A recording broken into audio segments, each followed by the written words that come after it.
Parlons toujours de la paix dans ce journal, plus de 25 ans après l'adoption de la résolution 1325 du Conseil de sécurité des Nations Unies. La Côte d'Ivoire figure comme un modèle en Afrique grâce notamment à son premier plan d'action national. Un plan qui fait des femmes et des jeunes le pilier de la paix. Récemment, une conférence à mi-parcours de sa campagne mondiale 2025-2026 a été organisée par la chaire UNESCO aux femmes et pouvoir de décision. Suivant ce reportage, Sandrine Kwame. La Côte d'Ivoire réaffirme son leadership dans la mise en œuvre de la résolution 1325 à l'occasion du 25e anniversaire de la résolution 1325 du Conseil de sécurité des Nations Unies sur les femmes, la paix et la sécurité.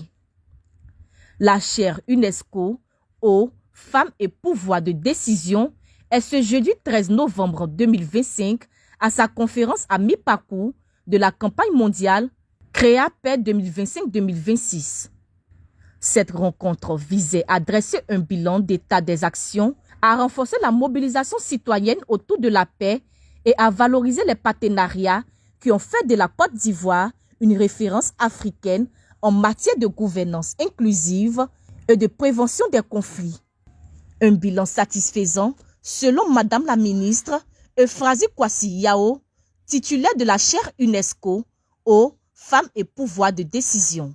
On a eu deux grandes campagnes parce que la paix est non négociable, les femmes et les jeunes se positionnent. On a formé des humoristes, des jeunes, des femmes qui ont mené des actions de terrain, qui ont réglé des conflits que les hommes, les décideurs, les personnalités n'arrivaient pas à régler. Ça veut dire que Créapay avait sa place. On a réglé aussi des conflits entre les femmes leaders de haut niveau qui n'arrivaient pas à se parler, mais grâce à Créapay et l'appui de nos partenaires comme ONU Femmes, le PNUD, on a pu se mettre ensemble et nous parler parce que nous sommes des donneuses de vie. Et Créapay aujourd'hui touche 23 millions de personnes. Nous sommes dans 22 pays et comme ils ont dit, une cinquantaine de groupes de bénévoles qui ont été créés et qui travaillent chacun à son niveau. Créapay a changé le cours de ma vie parce qu'aujourd'hui, j'arrive à régler certains conflits en communauté, que ce soit en famille. Aujourd'hui, ça m'a appris à voir la vie d'une autre manière.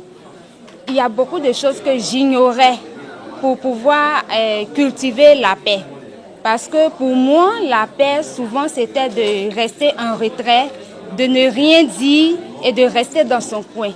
Mais après mon intégration à Créapay, j'ai su que être artisan de paix, c'est de faire les activités pour amener la paix. Le PAN, il faut le signaler, a été conçu avec l'appui des partenaires onusiennes, dont le PNUD et l'ONU Femmes. Il a permis de poser les bases d'une diplomatie de paix fondée sur l'égalité des chances hommes-femmes, la participation des femmes à la prévention et au règlement des conflits.